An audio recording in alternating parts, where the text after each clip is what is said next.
Welcome to DeFiChain Demystified, where we dive deeper in special topics around our project. The goal is to bring answers to some tricky questions and maybe bust some myths. We are Kügi, and Mark, and today's topic is how does the negative interest rate affect the ecosystem? fantastic. Hey, good afternoon, Kügi. How are you? Good morning. I'm morning. fine. How are you? You're fine. Hey, so good to have you back.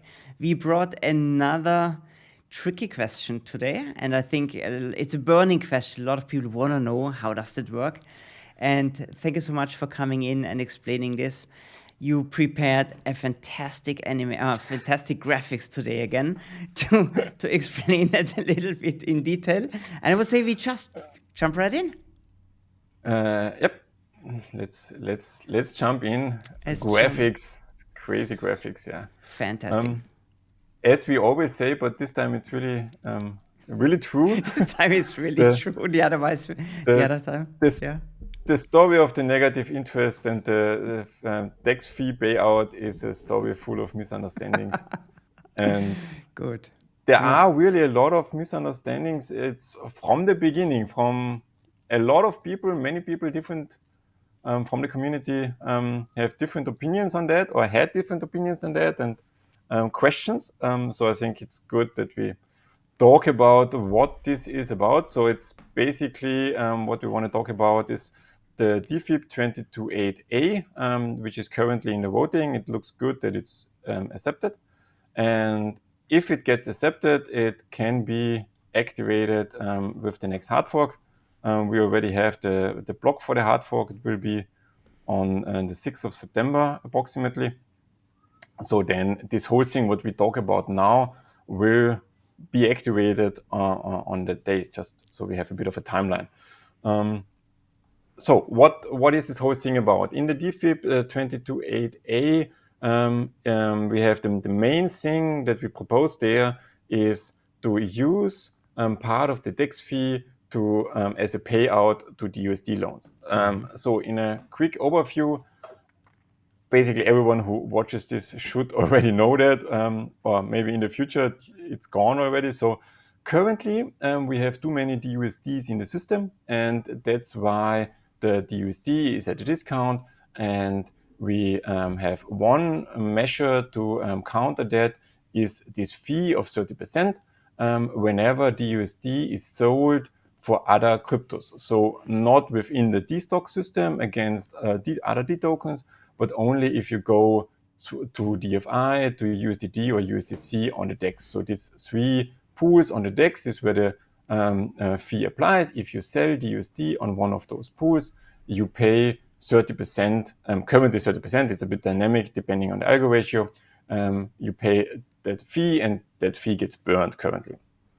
It's to reduce the algo ratio, to reduce the unbacked DUSD or algo DUSD in the system, and that's the current state.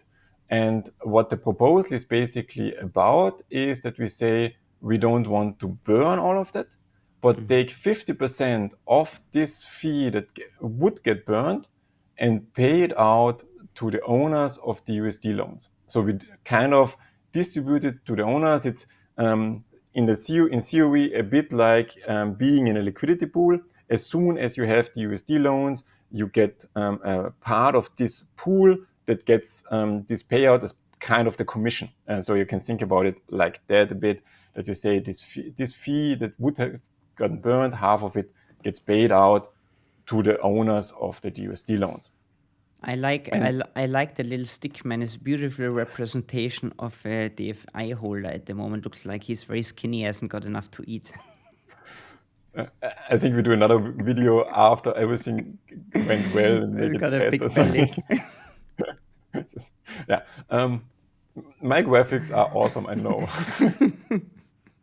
No, the thing is, first misunderstanding or myth regarding that whole thing is it sounds counterintuitive to say, we have too many DUSDs in the system, and now we incentivize making more DUSD loans. Which is like, why making more loans when you have too many DUSDs already? On the one hand, yes, we have too many DUSDs, but we have not enough DUSD loans. So incentivizing loans makes sense on that side. And on the other side, the main thing is, it's not about the absolute number of DUSDs that we have in the system. It's about the DUSDs compared to the whole ecosystem. And that's basically compared to the DFI price. So if we manage to get the DFI price up compared to the DUSDs in the system, it's on level again. So it's basically this balance that we want to achieve. And the thing is, when you create DUSD loans, you need to have a vault, and in this vault, you need to have collateral. And the collateral needs to be at least 150% of the loan value. If you don't want to get liquidated right away, you better have a bit more. So 180 to 200% collateral. So whenever we create DUSD loans, we enforce that more collateral goes into the vault. And 50% of this collateral must be DFI or DUSD. So what we actually do is we take DFI and DUSD out of the system so that it moves into the collateral, into the vaults for creating those DUSD loans. And that's what this is basically about. It's on the one hand, it improves the algo ratio so that the DEX fee gets down and that we have a healthy ratio. But the main effect on the system is that we increase the collateral value, we increase the value locked in vaults, and therefore reduce the circulating supply of those, of DUSD and DFI. And therefore, on the one hand, reduce the supply and bump up the price of DFI. On the other hand, reduce DUSD from the system and also increase the price with that. So that's the idea behind it. And now the thing is, the payout is nice and is from theory a perfect thing, but it needs to be implemented. We don't have that yet. That's why also part of the DeFi is that we say, okay, we know negative, or we knew already back then that negative interest rates are the thing that's being implemented already. So this was already on a roadmap for the upcoming hard fork, for the next hard fork. So we said, okay, this whole thing will be nice once we have it like that. But until then, we already have a possibility to simulate that, or fake is a bad word, but let's stick with fake that. So to fake that we say, instead of doing the direct payout, we use the negative interest rates. Let's call it a workaround. Let's call it a workaround. Let's call it a workaround. Okay. We use the workaround that we say, okay, we have negative interest rates. They come out of nowhere, say it like that. So when we say we burn the DUSD with the fee and we create DUSD out of nowhere via negative interest rates in the correct amount, we can work around that we say, okay, we don't go the direct way, but it is like it would be the direct way. It's just one hand takes it, other hand puts it in. So it's in some way, in total, it's basically the same. And this is like this nice formula. Sorry, math again. But where we say, okay, we take the average daily burn of the last 30 days so that it's not a flip-flopping, especially in the beginning. That's one main focus of the DeFi when I wrote that was to have a predictability so that we have certainty of what's happening, that we don't have it could happen that, and there will be strong fluctuations or something. And we know that this will or might or probably will be a shock to the system in a positive way. And shocks to the system are always strong and have effects, and you don't want those waves to go back and forth, basically. That's why we said, okay, let's not take the daily burn because that might be volatile, but take the average burn of the last 30 days. So if the burn on one day is high, because prices go up, everyone burns DUSD, next day it goes down, no one burns DUSD. We don't want that to fluctuate too much. So we average it out. We say, okay, the average daily burn of the last 30 days, and divide that by half, so that it's 50%. And take that amount and divide that and basically distribute it over all current DUSD loans. Then if you divide that, your relative interest rate per day, or the amount of interest that you would need to pay per day, that you match this 50% payout. Because we just say we take that and distribute it over the loans, how much negative interest would that imply so that we end up with the same amount. And this will be set then every 24 hours, that we say, okay, we update that based on the current DUSD loans, based on the average burn of the last 30 days. We update the interest rate every day, so we have the negative interest rate. It will be some days it will be a bit above because the loans increase over the day. Some days it will be a bit below because the loans go down over the day. But on average, it will be roughly that number, and the effect on the system is what we want. So it's on average, it will be fine and will be exactly what we want. And the interesting thing is, questions till now? No, it's all clear. It's all clear. Perfect. And the interesting thing, why we think that this is such an strong tool or have such a strong impact on the whole system is when you look at the numbers. Because currently, and that's also regarding predictability, when we wrote the DFIP, it was on 12th of August, I think. In the last 30 days before we wrote it, we burned the stabilization fee, we burned 3.5 million DUSD. So we put that number in and said, okay, to have a predictability over 30 days. Okay. The 30 days before we wrote the DFIP. So we said, okay, have a certainty that we know what's happening.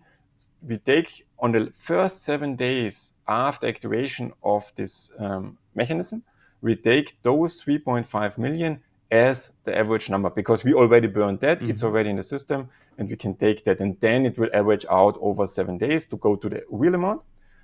If we have more than 3.5 million in the last 30 days burned, we take the maximum, so it could go up, but it won't go below that in the first 7 days. So that's a number that we can calculate with. And if we now take this 3.5 million divided by 30, divided by 2, you come to 58,000 DUSD roughly, which gets distributed over all DUSD loans in the system. And currently we have 10 million DUSD loans. Or I think it's now 12 million. When I prepared, it was roughly 10 million, easier to calculate. And if we do that, it would go to 211% APR on the USD loans. So the negative interest rate for the DUSD loans would be 211%. One important thing to note here is that this is the token percent, the token interest rate. You always have your base volt interest rate that comes on top. In this case, reduces it. So if you have the 150% loan scheme, you have the 5% on top of that. So netto, it would be 206% APR in the 150% loan scheme. But yeah, not that big a difference on that level. And this is such a strong incentive that we expect that a lot of DUSD loans will be created, and therefore a lot of collateral moves into the vaults. Okay. And therefore liquid circulating supply is reduced, supply reduced, numbers might go up. Could you explain me how the negative interest rate, so does the negative interest rate reduce the loan amounts, or how is this calculated at the end? Thank you for that question. It's a good question. Very welcome. Because there was a bit of discussion during the implementation on that too. Okay. And can you explain right now, what was the discussion? It's not very clear. The discussion, it was that in the beginning, interpretation, right? It was done in the first step. It was done that the negative interest immediately reduces the loan, so that there is no negative interest accumulating, but it would be directly reducing the loan, which makes everything a lot more complicated to calculate. But then we changed it, or they changed it. I said I made strong arguments against that implementation, say it this way, and it got changed so that we now have it pretty straightforward in the explanations, because as we have it right now with the positive interest rates is you have your loan, you take $100 of loan, and interest accumulates on that. So if I take the $100 and then do nothing with it for a year, after 1 year, I have still a $100 loan, plus I have $5 of interest accumulated over this year. That you owe to the system. Okay. Exactly. And if I pay back the loan, if I pay back if I do a payback, first I reduce the interest. First, the interest is paid because I owe $5 interest. I pay the interest, and if I pay back more than this $5, my loan amount is reduced. That's how it's working with the positive loans, positive interest rates. And the same will happen with the negative interest rates. So if I have a $100 loan, the interest, the value of the interest will just be negative and accumulate. So if I have netto minus 5% APR, I would have after 1 year still a $100 loan and minus $5 DUSD interest. So if I then pay back, we have the same effect, the same mechanism as I say. Once you pay back your loan, or if you take more loan, then it's also calculated. Then your interest affects the loan. So if I have minus $5 interest accumulated and I pay back $10, it's basically I take the interest and the interest is summed up or calculated against the loan. So I would pay back $5 more than I send in because I have the $5 interest that also affects the loan. Okay, but only when I do the payback. That means the amount of the loan stays over time the same. Is not reduced, so it's not going to go up or down. Just at the end, when you pay back the loan, then it's going to get the positive or negative interest rate get added or subtracted, and then at the end you have a certain value. Okay. The only change that is to the positive interest rates is that the negative interest can't be bigger than your loan. So if you have it, for example, if you have let's take the 100 again. Let's take the 100 again. So you have a loan of 100 and the negative we have a loan of 100 and we have a negative interest of 100% APR. Okay. Let's say we have 100% negative interest. Then after 1 year, you would have a loan of 100 and a negative interest of 100, and it cancels itself out. Okay. And so what would happen then? Then you would stop earning interest on that loan in some way. Exactly. It's when you, it's when you pay back the loan, it would just first the interest pays back the loan, and then your payback amount pays back the loan. If the interest already cancels the whole loan, it's gone. Okay. You don't pay back more, but it's not that you get paid out interest that's over the loan amount. Okay. So it just stops the interest and your loan is gone and you are out and you don't need to pay back anything. But it's not that you earn additional amount with the negative. Understood. Okay.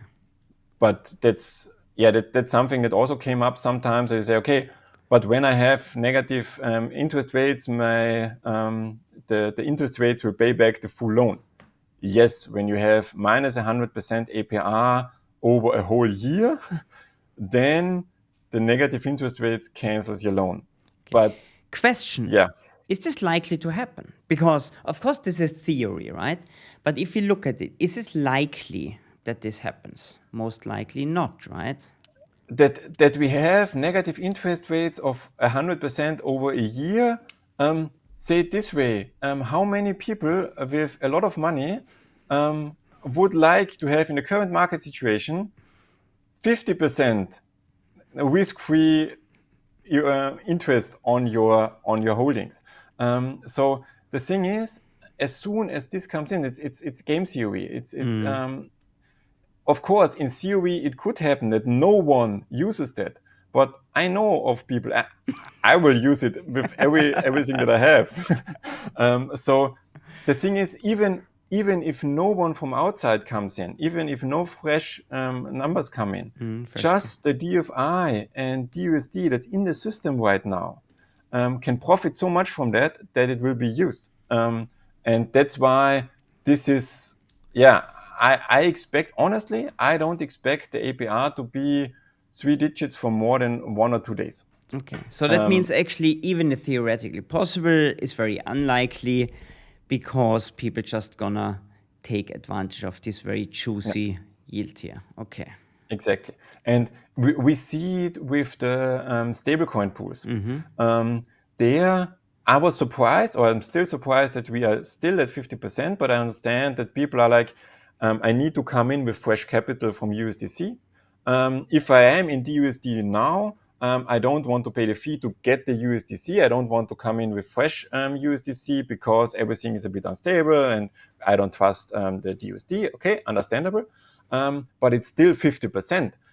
It's not 100%. It's not the big numbers that we had in the beginning. It's always going down to this 50 to 60% APR. So that's also a sign that we won't see this huge amount. And even if this APR goes only down to 60%, still a lot of stuff that's happening here. But here the thing is, you don't need to swap anything. If you have DUSD or if you have DFI in the current system, you put it into a vault, you create the loans, you do that, and you get the APR. So a question that I've been asked before was the collateral that you can put in this vault can be every kind of so any kind of cryptocurrency that we have as a D token on DeFiChain at the moment. Is this correct? The collateral can be, there is no change to the collateral rules as we have it right now. Say it this way, because what you can currently in the collateral, 50% of the needed collateral for your loan needs to be DFI or DUSD.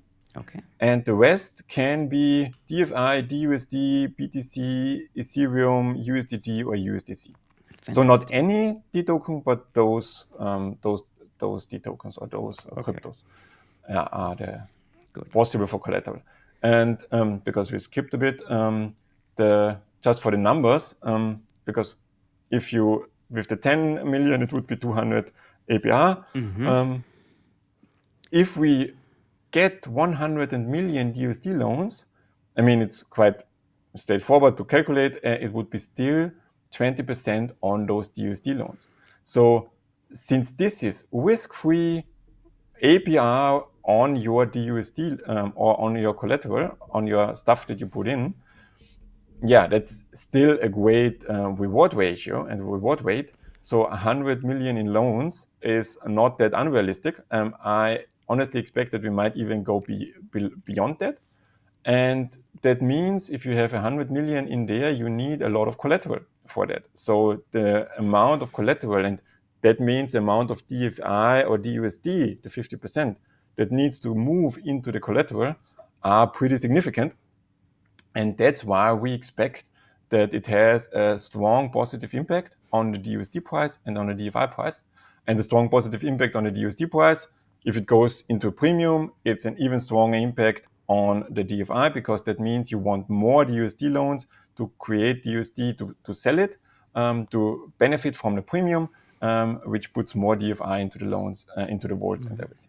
So that's where this positive impact likely comes from, because we take a lot of liquidity out of the system in DFI and DUSD and put it and lock it into the vaults. And we saw back in December what happened to the DFI price when we first started to move DFI into vaults. And this time we have even a stronger incentive to move into the vaults, because we get directly, just for moving into the vaults, no impairment loss risk or anything.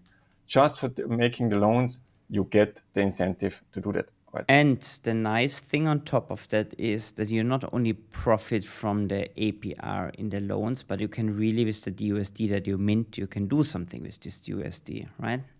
You earn you earn on two levels, right? You can put them in liquidity mining again or whatever. But I'm sure you prepared some good information. There are multiple things that you can do with that. So one thing is also maybe regarding what might happen here. When we say we have these DUSD loans, we get them and we increase with that the price a bit. DFI price goes up. DFI price goes up means the APR on the stock liquidity pools also go up because they go up directly with the DFI price. So this incentivizes even more to get more DUSD loans, more stock loans to get into the liquidity mining there. So this also increases this sucking out liquidity out of the supply, out DFI into the vaults to profit from this percentage, which is basically a bit of a spiral because then the DeFi price goes up, the stock rewards go up. And yes, that's the thing with this DUSD that you mint there. You can put them into liquidity mining to get additional rewards on top of the negative interest rates. But there's also one thing that is sometimes mentioned as kind of a counter argument to this whole effect, where we say this thing is bad because of, and that's this leveraged DUSD votes. Because yes, we are inflating a bit the number of DUSD loans, but we take out the collateral. And the thing that, wait a second, that is mentioned there is this leveraged DUSD votes. And what this means, or what people mean with that, is basically that you take some initial collateral in DUSD, so only DUSD in the whole vault right now.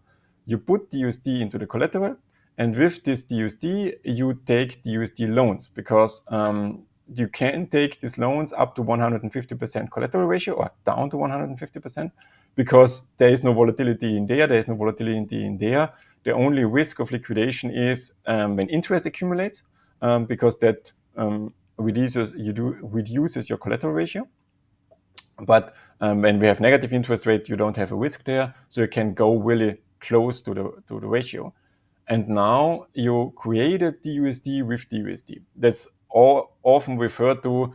We create unbacked DUSD with unbacked DUSD. We have now more DUSD in the system from the DUSD.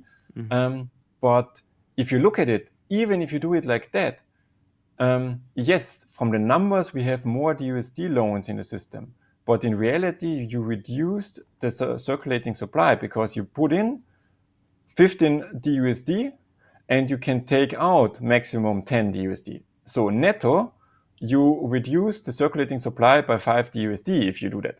So if you don't have negative interest, that doesn't make any sense because you reduce your DUSD, the DUSD that you have available.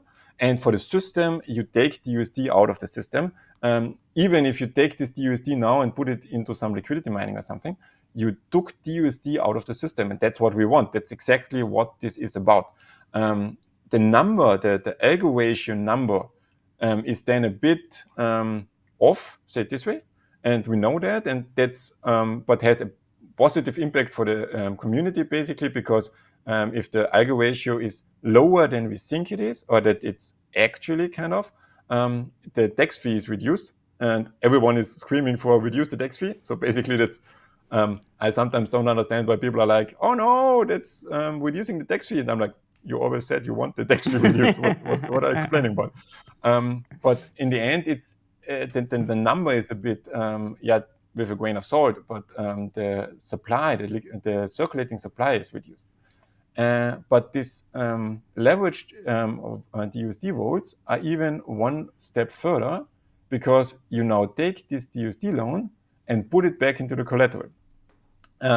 Yes, looks like a circle, is kind of a circle, but this is now increasing your collateral and you can take more loans. But always remember 150%, 150 here, 100 here. So you don't get the same amount that you put in to make more loans, but you take more loans. So you put more of that into the collateral.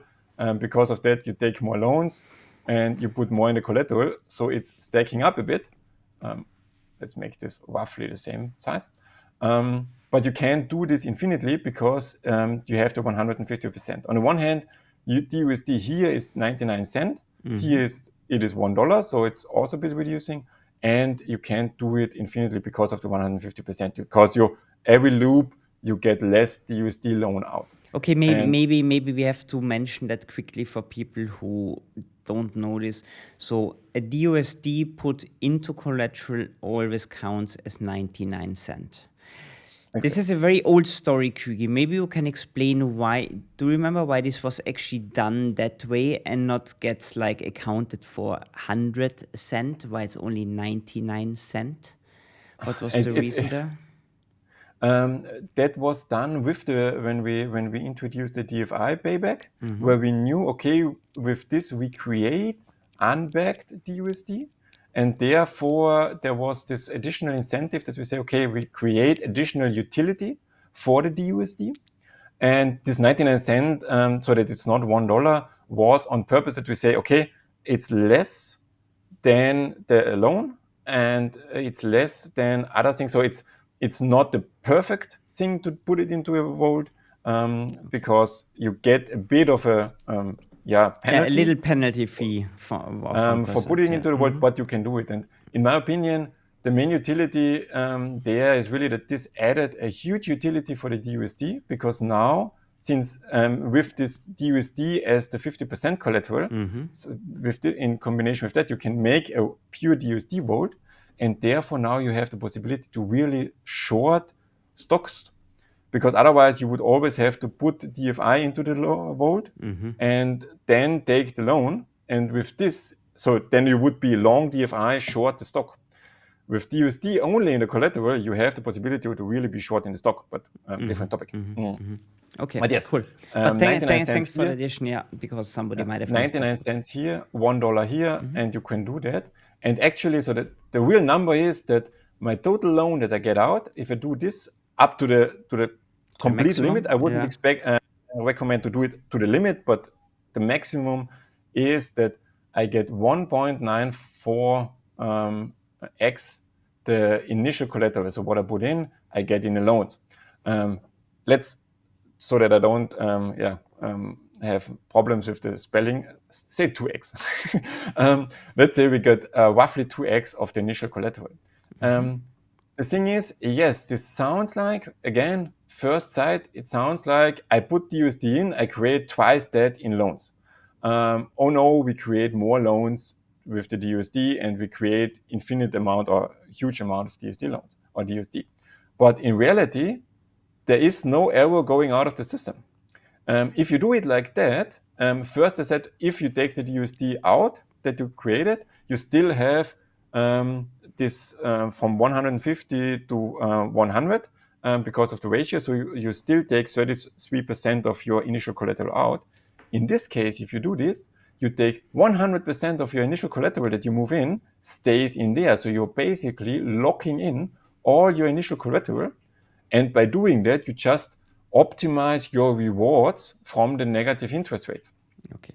But if the real effect that we have here, we create kind of a liquidity sponge that we suck DUSD out of the system. We incentivize people to create those DUSD sponges, put their DUSD in there, you get a reward for that. You get a high reward for that if you do it like that. So if you put the DUSD into the sponge and don't take out anything, because as you said before, if you put in any collateral, take the DUSD loan and put the DUSD to work, you get the liquidity mining rewards on top of your negative interest rates.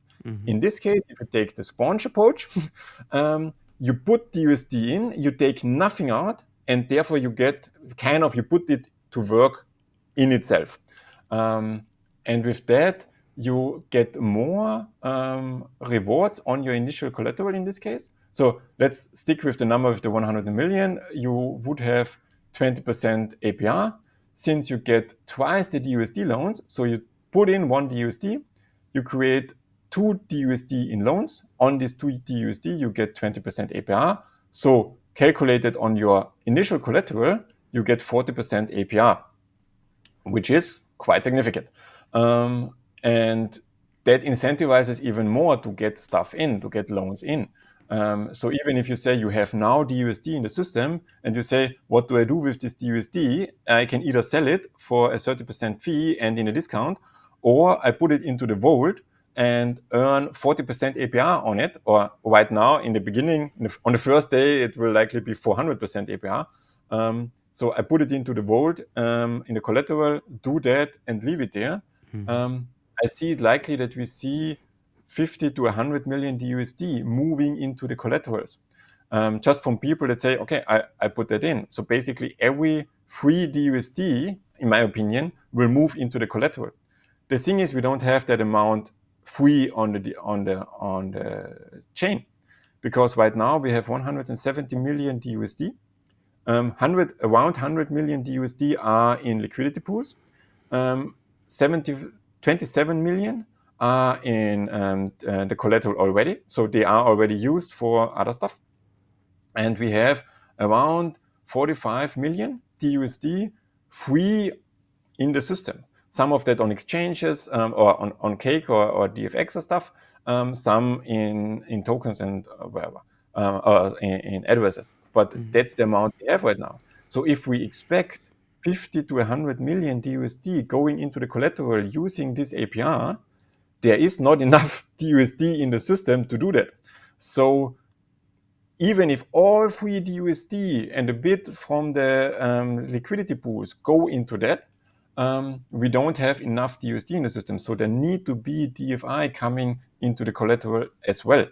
And even if we take everything out from DUSD, this would increase the DUSD price, because taking out all the supply for DUSD usually has a strong impact on the price if you take out all the supply of an asset. And that's why we think that there's a strong incentive or a strong possibility that the price will go up significantly, because the numbers are just so big. And that's why I think that the numbers might be big in the first day or two, but then we will likely see the APR drop, because we will probably see fast the 100 million being reached in the USD loans, and then the APR is still good, but not crazy. Say it this way.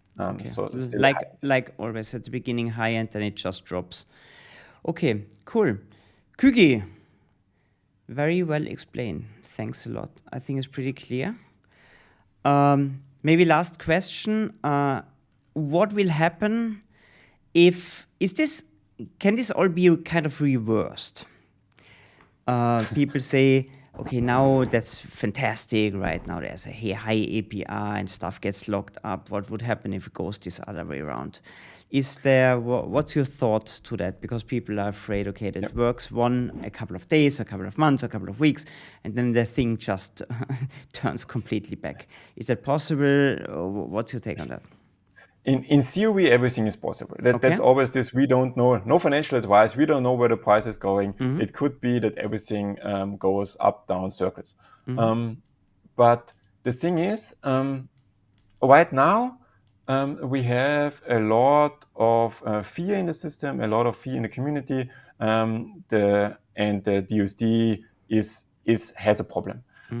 If this works, and because of that, the DFI price increases 2x, maybe we go to 2, maybe we go to 3, and the liquidity mining rewards increases by that amount.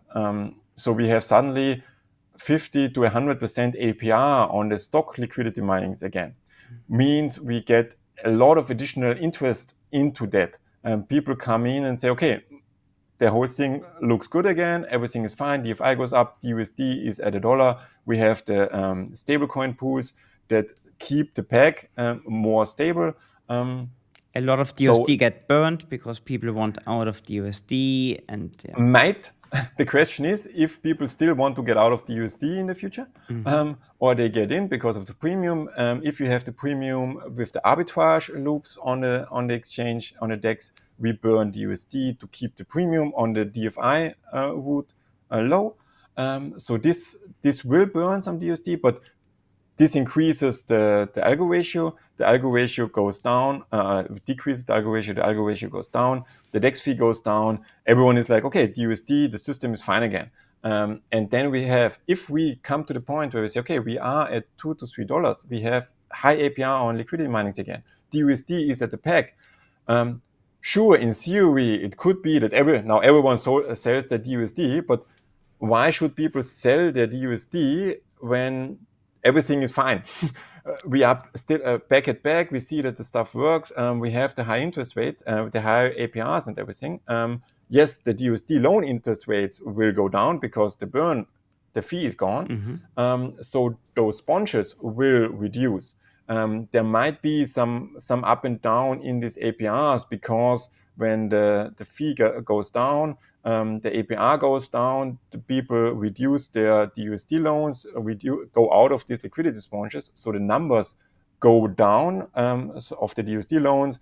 That might increase the DEX fee a bit, maybe, or because of the high interest rates or high APRs on the loans, on the liquidity tokens, the liquidity mining, we have so much interest that normal DUSD loans flood the system and people go in, put DFI into the vaults and want to be part of the liquidity mining. Could be, I don't know. But that might have a lot of self-enforcing effects.